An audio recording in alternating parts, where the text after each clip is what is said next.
नमस्कार, आदाब, सत श्री अकाल and welcome to my channel NRC study Adda. मैं चंदा लेकर आई हूँ कुछ चुनिंदा सवाल जो सभी प्रकार के प्रतियोगी परीक्षाओं में पूछे जाते हैं, फिर चाहे SSC, railway, bank, NTPC, state PCS या किसी भी स्टेट की पुलिस सर्विसेज में पूछे जाते हैं। तो चलिए शुरू करते हैं आज का हमारा ये सेशन।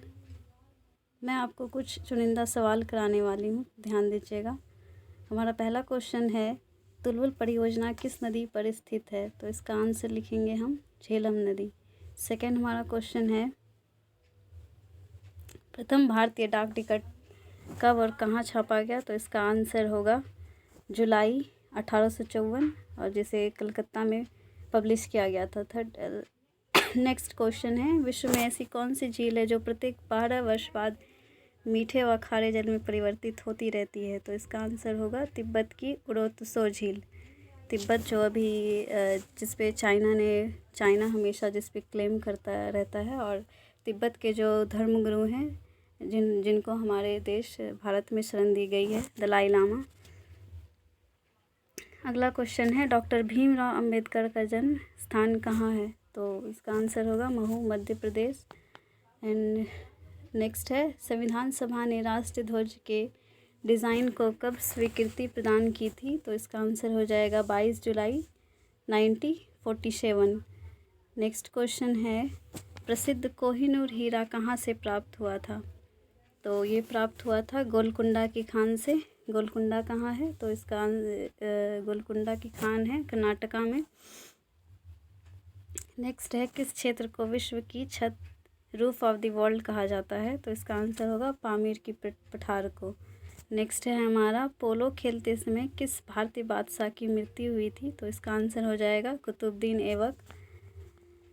आगे है, यूनाइटेड सीमांत गांधी के नाम से कौन जाने जाते हैं? तो सीमांत गांधी के नाम से खान अब्दुल गफ्फार खान को जाना जाता है। नेक्स्ट है, United Nations children education fund, जिसे हम यूनिसेफ कहा जाता है, जो संस्था बच्चों के एजुकेशन के लिए फ़ंड प्रोवाइड करती है। चाहे वो किसी भी देश को अगर फ़ंड की ज़रूरत होती है तो वो संस्था है जो उन्हें लोन प्रोवाइड करती है। तो इसका हेडक्वार्टर है न्यूयॉर्क में, याद रखना है। और नेक्स्ट है, रामकृष्ण मिशन की स्थापना किसने की थी? तो इसका आंसर हो जाएगा स्वामी विवेकानंद। स्वामी विवेकानंद का जो जन्मदिन है वो हम मनाते हैं राष्ट्रीय युवा दिवस के अवसर पे। कमेंट में आप लोग बताइएगा कि राष्ट्रीय युवा दिवस कब मनाया जाता है। नेक्स्ट है हमारा क्वेश्चन, किस देश को उगते हुए सूरज की भूमि कहा जाता है? तो उगते हुए सूरज की भूमि जापान को कहते हैं। क्यों कहते हैं? क्योंकि वो बहुत ज़्यादा वर्ल्ड मैप पे जो है वो पूरब की दिशा में स्थित है, जिस वजह से सूर्य की रोशनी सर्वप्रथम जापान में पड़ती है। इस वजह से उन्हें क्या बोला जाता है? उगते सूरज की भूमि। नेक्स्ट है हमारा, भारत छोड़ो आंदोलन की शुरुआत कब हुई थी? तो भारत छोड़ो आंदोलन की शुरुआत हुई थी 8 अगस्त 1942 को। नेक्स्ट है, राज्यों में संवैधानिक तंत्र विफल होने पर राष्ट्रपति शासन किस अनुच्छेद के आधार पर लगाया जाता है? तो अनुच्छेद है हमारा 356।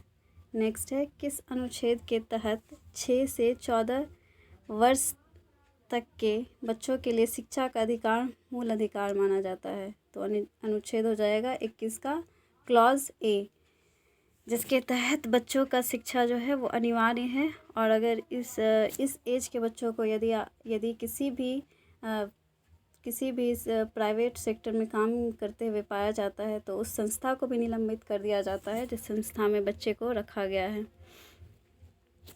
याद रखना है आप लोगों को। फिर नेक्स्ट है, चंद्रमा पर मानव को पहुंचाने वाले प्रथम अंतरिक्ष यान का नाम क्या था? तो इसका नाम है अपोलो 11। नेक्स्ट है, अंतर्राष्ट्रीय मुद्रा कोष IMF, जिसका फुल फॉर्म होता है इंटरनेशनल मॉनेटरी फंड, इसका हेडक्वार्टर कहाँ है? हेडक्वार्टर इसका याद रखना है वाशिंगटन DC में है। वाशिंगटन DC क्या है? अमेरिका की कैपिटल को बोला जाता है। फिर नेक्स्ट है, रेबीज़ के टीके की खोज किसने की थी? तो रेबीज़ के टीके की खोज लुई पास्चर ने की थी। नेक्स्ट है, सुपीरियर झील कहाँ पर स्थित है? सुपीरियर झील को मीठे पानी की झील भी बोला जाता है, ये भी याद रखना है। ये है संयुक्त राज्य अमेरिका और कनाडा में। जो कनाडा और संयुक्त राज्य की जो बॉर्डर होती है, जैसे हमारा है भारत और पाकिस्तान का जो बॉर्डर है, उसके बॉर्डर पे जो रावी नदी पाई जाती है, उसी तरह जो झील है सुपीरियर झील, वो भी कहाँ पाई जाती है, संयुक्त राज्य अमेरिका और कनाडा के बॉर्डर पे। ये बात आप लोगों को ध्यान रखनी है। नेक्स्ट है, भारत का नेपोलियन किसे कहा जाता है? तो भारत का नेपोलियन कहा जाता है समुद्रगुप्त को, क्योंकि नेपोलियन एक ऐसे व्यक्ति थे जिन्होंने लगभग मेरे ख्याल से लगभग 16 युद्ध इन्होंने जीता था, जिसमें 18 युद्ध इन्होंने लड़ा था, जिसमें कि 16 युद्ध इन्होंने जीता था। लेकिन समुद्रगुप्त को जहाँ पास कहीं कहीं में लिखा गया है कि इन्होंने 50 युद्ध जीते थे, कहीं किसी किताब में कम भी लिखा गया है। तो ये भी आपको याद रखना है। भारत का नेपोलियन समुद्रगुप्त को कहा जाता है। नेक्स्ट है, स्वाइन फ्लू किस वायरस से फैलता है? तो इसका होगा H1N1। नेक्स्ट है, ओलंपिक में पदक जीतने वाली प्रथम भारतीय महिला कौन थी? तो इसका हो जाएगा आंसर कर्णम मल्लेश्वरी। नेक्स्ट है, भारत के राष्ट्रपति पद पर निर्वाचित होने की न्यूनतम आयु कितनी है?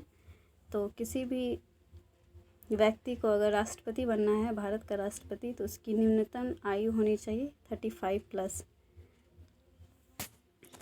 नेक्स्ट है, सवाना घास का मैदान कहाँ स्थित है? तो ये हो जाएगा अफ्रीका में। फिर गोबी मरुस्थल है, गोबी मरुस्थल कहाँ स्थित है? तो इसका हो जाएगा आंसर मंगोलिया में। मंगोलिया कहाँ है? तो मंगोलिया चीन के पास ही स्थित है, चीन के बगल में ही स्थित है। जिस तरीके से हमारे बगल में नेपाल है, उसी तरह चीन के बगल में ही मंगोलिया स्थित है। तो गोबी का मरुस्थल मंगोलिया में स्थित है, ये याद रखना है। फिर है, रेगिस्तान का जहाज किस जानवर को कहा जाता है? तो रेगिस्तान का जहाज कहा जाता है ऊँट को। तो चलिए हम एंड करते हैं इस क्लास को। यदि आपको हमारा ये सेशन अच्छा लगा हो तो please like, share, subscribe, comment and hit the bell icon. धन्यवाद। God bless you all.